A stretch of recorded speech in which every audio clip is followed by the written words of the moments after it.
ஒரு பென்ஸ் காரில் போனால் எப்படி இருக்குமோ அந்த மாதிரி கால் நீட்டி கொண்டு போகலாம். சர்வீஸை எங்கே போனாலும் எல்லா மூலையிலும் கிடைக்கும். வண்டி பார்த்துங்க எந்த மாதிரி இருக்குன்ட்டு. பிளாட்ஃபார்ம் பார்த்தீங்கன்னா ஃப்ளாட்டாக இருக்கும். 3 பேர் கம்ஃபர்டபுளாக உட்கார முடியும். வயசானவங்கலேருந்து சின்ன குழந்தைங்க வரைக்கும் எல்லாருமே கம்ஃபர்டபுளாக போகலாம். அப்படி என்ன கார் மார்க்கெட்டில் எல்லா பக்கம் போனீங்கனாலும் மார்க்கெட்டில் என்ன ரேட்டு கேட்குறாங்கன்னு பாருங்கள். மார்க்கெட்டே குறையாத வண்டி. மாருதி சியாஸ் எடுத்துகிட்டு வந்துக்கிறோம். ப்ரொஜெக்டர் லேம்பெல்லாம் வந்துடும். இது மட்டுமா TN 78 நம்பருங்க. இன்ஜின் ஸ்டார்ட் பண்ண இன்ஜின் ஓடுறதுன்னு தெரியாது.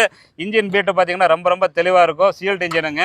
இங்கே பார்த்துங்க, பெட்ரோல் காரு, மெயின்டெனன்ஸ் ஃப்ரீங்க. அப்ரான் எல்லாமே பர்ஃபெக்டாக இருக்கும். எல்லாமே பர்ஃபெக்டாக இருக்கும்.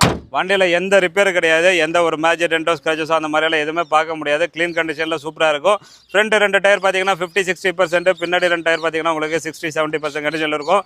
அதே மாதிரி பார்த்தீங்கன்னா பெரிய பூட் ஸ்பேஸ் நல்லா பார்த்துங்க. யூஸ் பண்ண மாதிரியே தெரியாது, அந்தளவுக்கு நல்லா க்ளீனாக சூப்பராகவே இருக்குது. நம்பர் நல்லா இருக்குது. பாடி லைன்லாம் பார்த்துங்க ரொம்ப க்ளீனாக சூப்பராகவே இருக்குது. ஸோ டெய்லி இந்த மாதிரி நல்ல காரு உங்கள் பேஜுக்கு வந்துகிட்டே இருக்கணும்னா மறக்காமல் ஃபாலோ பண்ணிங்க. இந்த கார் பார்த்தீங்கன்னா 2016 பெட்ரோல் காரு. நான் சொல்கிறது என்னென்னா மார்க்கெட் ரேட்டு நீங்கள் செக் பண்ணிக்க வெளியே. நம்ம விஷ்ணு கார்ஸில் ரேட்டு கம்மியாக தான் இருக்கும். குவாலிட்டிக்கு அஷூரன்ஸு. கார் பார்த்தீங்கன்னா 2016 பெட்ரோல் காரு. 1,10,000 கிலோமீட்டர் ஓடிக்குது. மெயின்டெனன்ஸ் ஃப்ரீங்க. எங்கே போனாலும் சர்வீஸ் கிடைக்கும். வண்டியில் எந்த ரிப்பேர் கிடையாது. யாரை வேணால் கூட்டம் தாராளமாக ஓட்டி பாருங்கள். இந்த காரோடைய ரேட்டு நம்ம கொடுக்கறது பார்த்தீங்கன்னா 5,77,000 கொடுக்குறோம். வெளியே செக் பண்ணி பாருங்கள். 7 ரூபா, 6,45 ரூபா, 6,15 ரூபா, 6 ரூபா இந்த மாதிரியெல்லாம் கேட்பாங்க. நல்ல வண்டியாக இருக்குது. நம்பி வாங்க, கார் எடுத்துகிட்டு போங்க.